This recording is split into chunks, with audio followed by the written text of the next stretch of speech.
பாகிஸ்தான் மேற்கொண்ட அமைதி பேச்சுவார்த்தை தோல்வியை தழுவிய நிலையில் அந்த இடத்தில் ரஷ்யா களமிறங்கியுள்ளதாக தகவல் வெளியாகியுள்ளது.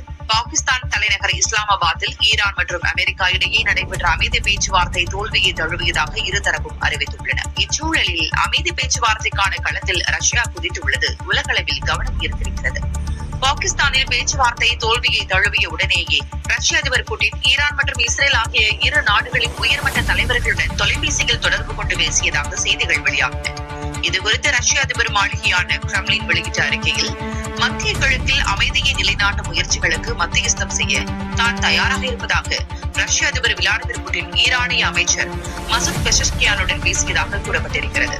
மேலும் இந்த இரு தரப்பினரிடையே ஒரு அரசியல் மற்றும் ராஜதந்திர தீர்வை எட்டுவதற்கான தேடலை எளிதாகவும் மத்திய கிழக்கில் ஒரு நியாயமான மற்றும் நீடித்த அமைதியை அடைவதற்கான முயற்சிகளில் மத்தியஸ்தம் செய்வது குறித்து பேசப்பட்டது என்றும் இந்த அறிக்கையில் கூறப்பட்டுள்ளது.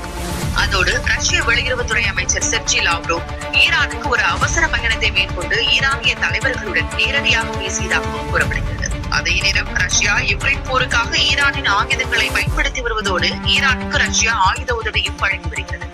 இச்சூழலில் அமெரிக்கா மற்றும் இஸ்ரேல் ஆகிய நாடுகள் ரஷ்யாவின் தலையீட்டை ஏற்குமா என்றும் கேள்வி எழுந்திருக்கிறது. ரஷ்யாவால் மட்டுமே ஈரானை பணிய வைக்க முடியும் என்பதால் ரஷ்யாவின் அமைதி பேச்சுவார்த்தையை அமெரிக்கா ஏற்கவும் வாய்ப்பிருப்பதாக கூறப்படுகிறது.